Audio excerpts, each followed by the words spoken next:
ጋይስ ዘንድሮ ፖስታችሁን ኮማችሁን በቃ ብሶብናል ማለት አልጉቦቦ ደረሰው ፈጣሪውን ሳይፈራ በዚች ብር መብላት የምችለው ያት በደንብ ብሯን መጀመሪያ ጋይስ በዚች ብር መብላት የምችለውን ቆንጆ ራት ንገሩኝ ብሎ ነው ፖስት ያደረገው። እንግዲህ ኮሜንት ላይ ያው የኛን አንጀት በላ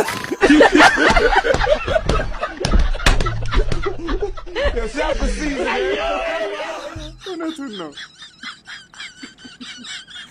እራት ላለመብላት ራሱ ያስጨምራል። ኧረ ተውኝ።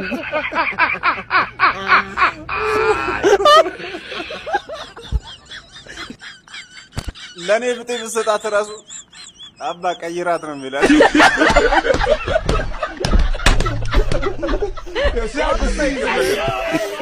ቆንጆ ራት አሳር ለብለብ ይመቻል። አልጉቦቦ ማስቲካ ግዛና ቀጭ እያደረግ ወክ ብላባት እሱንም ከተቀበሉት